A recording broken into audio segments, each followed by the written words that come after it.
Hi, I'm Shannon, and I am sitting in a semi-dark room. I have blocked the curtains, and I have my candles lit.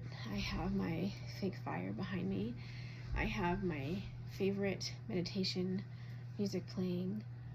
I have my diffuser over here going with my favorite essential oils, which is ocean air. It's a mix of really nice scents. I struggle with dysregulation, which is basically this part of my brain here is the limbic system. It's the reptilian part of my brain that controls. So if you're out in the environment and there's some rustling in the bushes beside you, and you start to run, but you don't know why you're running, this part of your brain is taken over. It's hijacked your head, right? Your whole brain. This part here is your frontal lobe. Until you're about 25, the synapses in your frontal lobe aren't fully formed, which is why people under 25 might do something that's not advisable. When this part of my brain hijacks the rest of me, it can be a really good thing, right? I'm running from the lion. That's great. That part of my brain is trying to protect me, but it's like a bucket. You throw a bunch of stuff in your bucket, it overfills. And then once your brain kind of gets too much in the bucket of trauma, the things in the bucket of trauma, so car accidents, natural disasters, abusive relationships, difficult childhoods, you might refer to as ACEs. Once you have enough of those things, you can become very dysregulated. And I would say, like, my parents' generation, it was very common for women to be dysregulated. In my experience, I'm not saying that all boomers are dysregulated. I'm just saying that my mother-in-law, they are very dysregulated. They are very good people. They have good hearts. They mean well. But as I've said before, they were told they could have it all, but they didn't know they had to do it all because their husbands didn't get the memo that, like, they should participate in the family. And so growing up in that environment and being around people that are very dysregulated, they're unable to control their emotions. So if you're dysregulated, you have trouble controlling your emotions. The first time I ever became really aware of this was about 20 years ago. I was watching some kind of cop show, and there was this lady of vaguely Asian descent. She definitely had a very thick accent, and she was driving this white SUV, and a cop pulled her over, and she had a literal temper tantrum. Like a 2-year-old, she had a temper tantrum. And the narrator of the show made fun of her and was like, oh, just horrified about how she acted. And I understood. I got it, right? And I compare this to all the Karens out there that are freaking out over nothing, right? Because they're dysregulated, and some of them are awful people, yeah, but I think some of them are just dysregulated people that have been told the various lions of the world are like nonsensical, really, in life. It's the black guy barbecuing, right? They're freaking out at them, and I can understand. I'm not defending them. I'm just saying I understand. I get in those places where, like, I can't bring it down. So for me, my places where I really lose my shit is traffic, in stores. So I have panic attacks in stores. I can't handle it. And I realize that people around me, I'm probably like this, I'm all scrunched up. I'm scowling because everything feels like a threat to me because my limbic system is malfunctioning. My bucket's very full of trauma. So my whole life, I had the naysayer voice, right? You have that voice in your head that tells you that you're wrong, that everything about you sucks, you're a terrible person, you're a terrible mom, just grow up and take responsibility for yourself, don't be a baby. Like, that's the voice in my head. That's in my aunt's voice for some reason, but it's like my uncles, really. They always told me that I was at fault. Like, I was being the baby, right? They were teasing, they called it teasing, but they were really being very cruel. And so growing up in that environment, and my mother was very dysregulated. She grew up in an abusive home.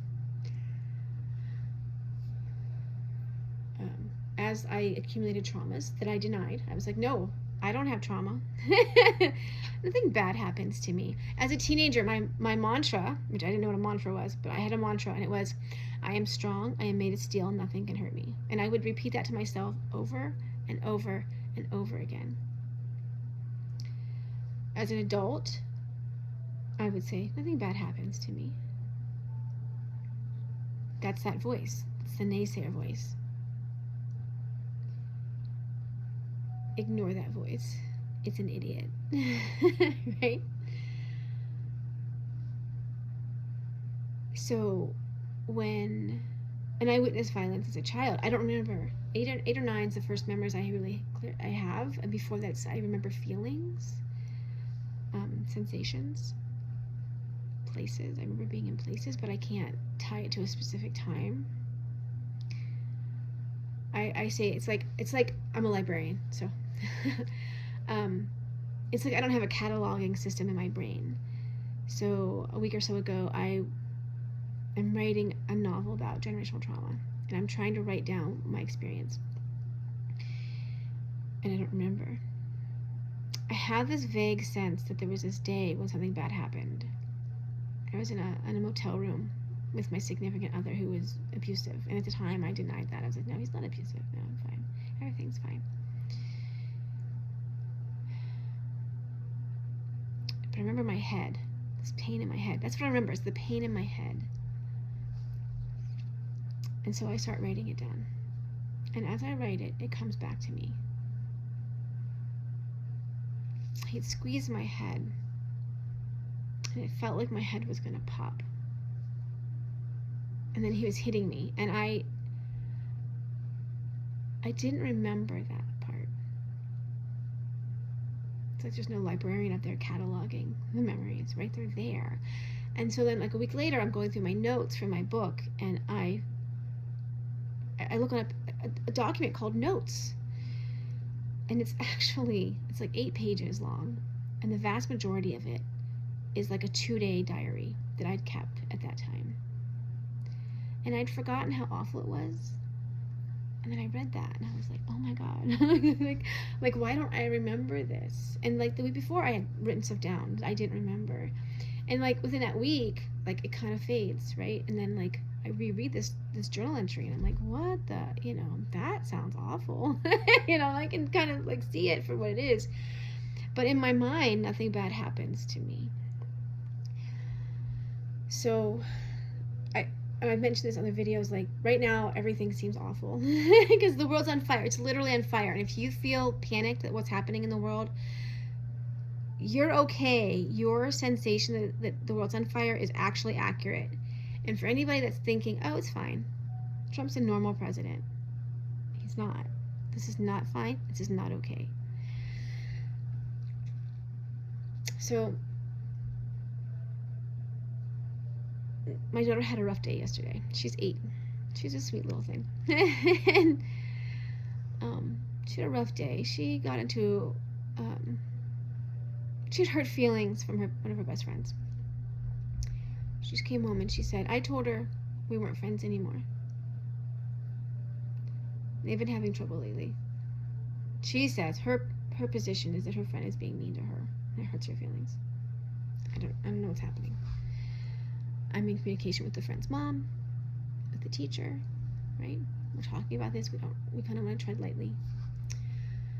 This morning, mornings are always hard. I don't know if you're a parent, mornings are hard, right? It just is. It sucks. Michael McIntyre, love his skits on kids. Normally, she gets up, she gets herself dressed, she does her own hair, she gets herself ready. She's 8. My son, I always have clothes ready for him. I'm like, in both of them, I'm like, if there's clothes sitting out, you can take that outfit or you can get your own. It's up to you. He needs a little more prompting. He's 5. I hand him his clothes and I say, do you want to do this yourself? Or do you want to be a big boy, or do you want mommy to help you? Most days he does it himself. Today, he wanted help. Okay, I say, and I help him get dressed. My husband has just left for work. It's a 45-minute commute or more. I'm in the bathroom trying to get ready. It's almost time to leave. My daughter's brushing her hair. And she's upset. She's whining. Oh, she's just so upset. I can't do it. Will you do it? And so I'm okay. I never have to do her hair. I don't have to do that. She just does it herself. I can see she needs something.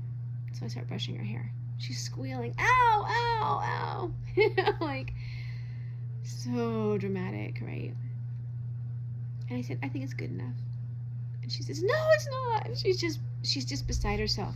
What is happening? She is dysregulated. This part of her brain is not, she's not developed that skill set of regulating her own system. That's what childhood is about, is learning how to regulate your system. Perfectly normal for an 8-year-old to not fully have that. So I try to brush her hair a little bit more. No, and I say, it's good enough. We have to go. And she just completely melts, sobbing. And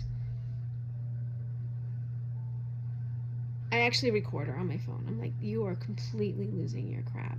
Like, which maybe I shouldn't have done that. But I found I have an older daughter who used to have these meltdowns, and if I recorded her, she would just stop. It would just instantly stop. And like, that kind of told me that she had some control over it, at least.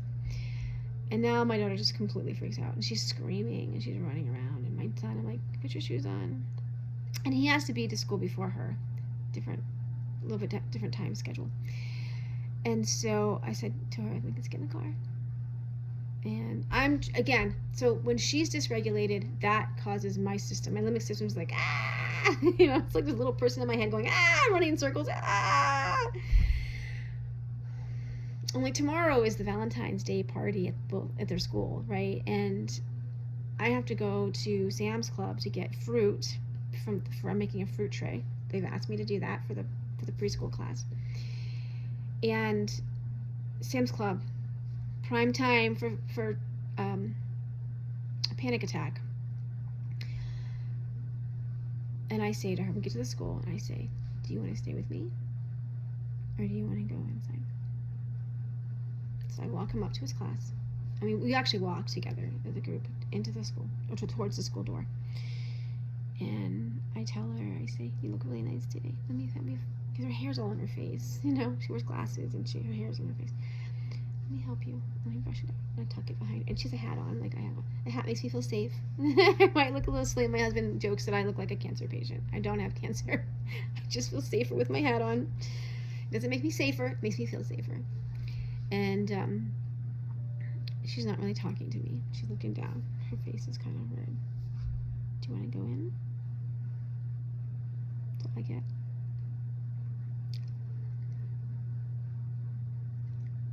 As parents, we make mistakes all the time.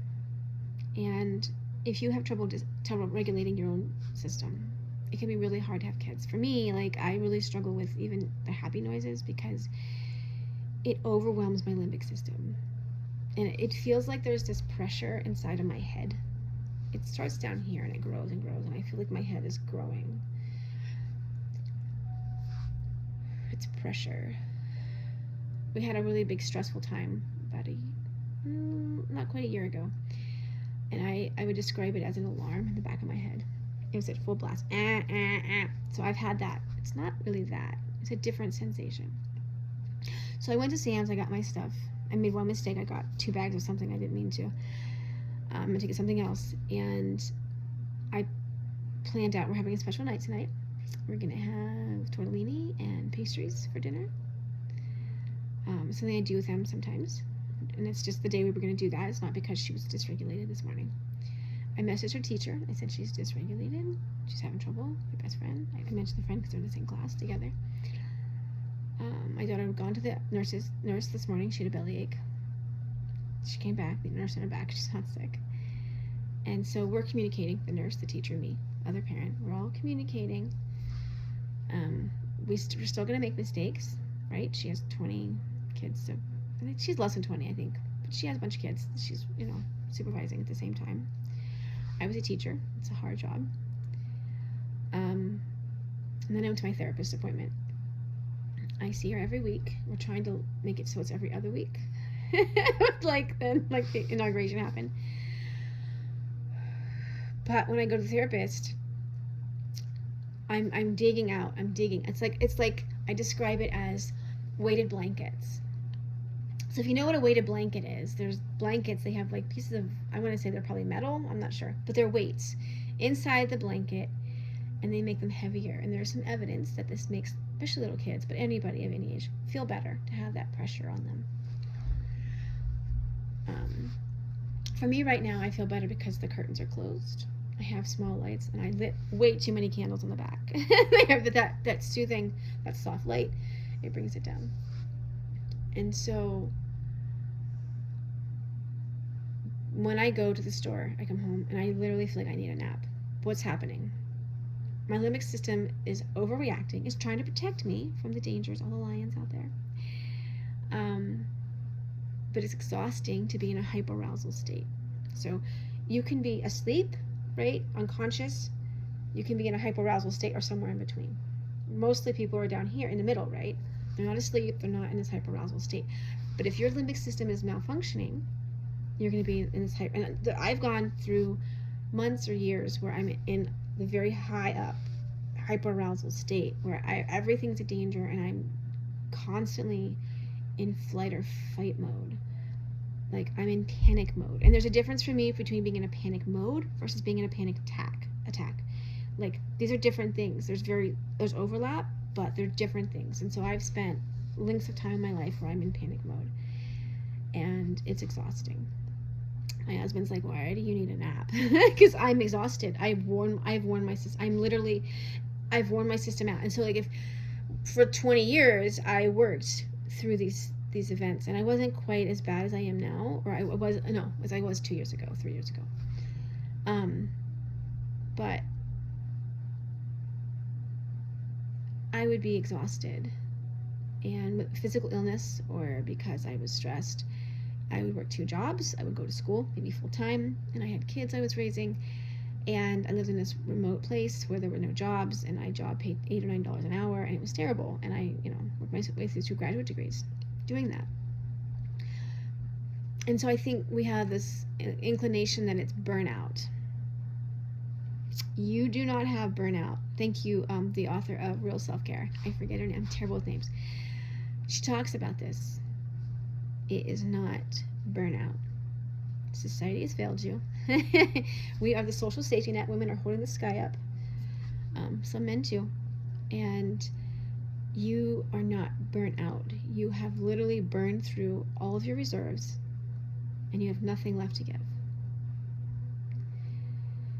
I would describe it in the midst of the worst part of it, where I was in the ocean, and there was waves crashing down and knocking me under, and I had no life vest, and I have nothing to hang on to, and it was exhausting. I was so exhausted.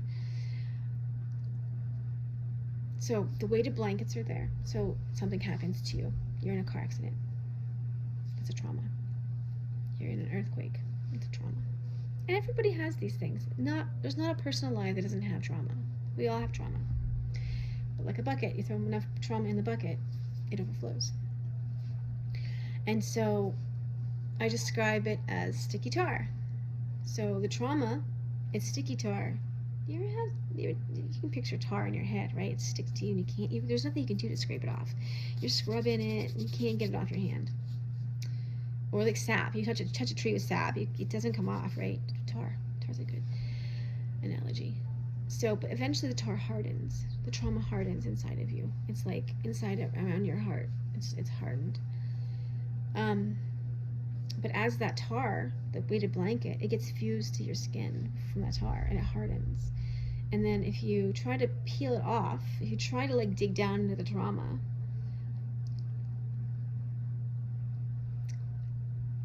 you can't, right? Because you can't peel back hardened tar. But if you do, you realize it's a festering wound, right? There's an infection in there. And if you don't clean it out, it's just going to get worse, right? The infection, it's going to become systemic. It's going to be everywhere. So you need to clean out that wound, but at the same time, as you peel back that weighted blanket, there's another weighted blanket, and they're fused together, right? The different traumas, all stuck together with sticky tar. You're trying to peel it back, and you're like, you know what?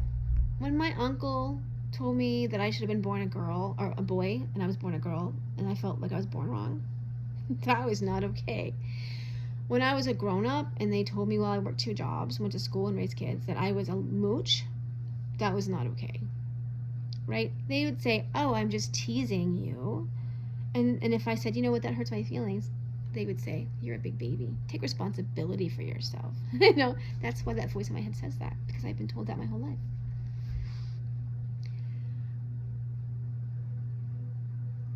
All of these things are traumas. And what research shows on PTSD is that the more traumas you have, the more likely you are to develop PTSD symptoms, because your brain gets stuck, right? And that's where I live. That's where I exist every day. I exist in that place. And so what am I doing? I have my diffuser with my favorite essential oils. I have my candles. I have the light blocked out. I have my hat. I have the blanket that my grandmother gave me that my great-grandmother had made. I have my fireplace. There it is. And I'm bringing that system down. And this is what I literally have to do every time I leave my house, because I go in such a hyperarousal state that it's hard to bring it down. And so if it's possible, sometimes I do drink wine. That helps. But if I'm in a really high arousal state, I don't care how much wine I drink. It will not bring that down.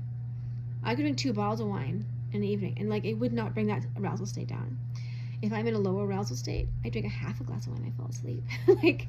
It is completely dependent on where I am on that arousal state. I have to dig through that trauma because I haven't dealt with it. I just didn't. For some reason, I'm drawn towards, people that have mental illness and that are abusive are drawn to me. Bullies, they're drawn to me. My husband and I used to joke, we must have a label on our forehead, hurt me, bully me. Because they know, because I'm very giving. I have a great deal of too much empathy. It's kind of debilitating, actually. And so I do accumulate that. If you live in an environment that's very poor and you don't have resources, you're more likely to develop trauma, right? Because those traumas live in that environment. Some people, I think about they're like enchanted lives, right? And the CEO, doctor, lawyer, something, they've worked really hard, and they've worked really hard, and they've made it somewhere, but so they don't see that what other people's lives are like, right? And I've been thinking a lot lately, so I'm writing my book on generational trauma, and I always feel like it's not my story to tell, but it's absolutely my story. And I get into this, would somebody else be angry because it's their story too? And I'm kind of dealing with that. I can tell my own story. And that's what I'm doing. That's what I'm doing here. And I think there's that one person out there that would benefit from hearing me, and that's why I'm here, right? This is what I do to regulate. I make I made a latte or a cup of tea. I love the heat of it, right? I have my yoga mat underneath me. I have the soft pillow. I have the fire. I have the candles. I have the music. I have the essential oils, the diffuser, because that helps me to regulate. And I've realized lately that I say latte. It's a cup of oat milk. I cook it in the microwave, and I have this cheap espresso maker that's half broken. I make it my latte, and I drink that, and it takes me 20 minutes, and it brings it down a little bit. And I have that tea, it brings it down a little bit, and then I do my stretching. So I do a little bit of yoga to bring it down, because I have to bring it down, right? I'm gonna have my kids all day till bedtime, and in a couple hours I have to go pick them up. So I have to bring myself into that place so I can be more present with them, because if I'm in that hyperarousal state, even the happy noises make me feel crazy. It feels like there's this thing inside of me growing, it's gonna burst. I feel like such a bad mom when I do it, but I put headphones on. I have noise canceling headphones. And my husband keeps saying to me, when they're loud, just put your headphones on. I'm like, but I'll be a bad mom because I'm not present. But that's what I do. If I can allow myself, if I can ignore that voice in my head, that naysayer that says you're a bad mom, that's what I do. because it allows me to keep that from going up there where I feel like my head's going to explode. And that's really important. So that's what I'm doing today. Trying to figure out how to tell my story, how to be a good mom, and how to regulate. Right? So when my daughter gets home, she's going to be kind of in a state because she was dysregulated when she left. The teacher says she's doing better now. But I know at 2:30 when we're sitting in the house, or at 2:45, we have to do things to help us, right? We have to bring that down. We need to teach our children how to regulate. Even if we don't ourselves do well at regulating, that's our job. That's why when your baby's born, the doctor wants you to do skin on skin. That is how you teach the baby's nervous system to regulate. And for some of us, we didn't get good instructions. And over time, we've developed that trauma, the sticky tar, those weighted blankets. Our bucket got full. It's overflowing. Or it's a boiling pot. It's overflowing. So we need that help. And when you go out today and you're around other people and you see somebody who's like, just know they're dysregulated and they're trying their best. And if that quote unquote grumpy old man yells at you on the street or in the store or whatever, that maybe he's struggling with that. And we could all give each other grace. And that if we could do that, the world would just be a better place. Kindness, honesty, generosity, better place. We all need to work on those things for ourselves. No one is perfect. No one got there on their own, right? If you're that CEO and you built that company or whatever, you're that lawyer in that office. You didn't build that. We did it together. And we all need each other. We all rely on each other. We always need the helping person, right? Look for the helpers. And maybe try to be the helper when you can.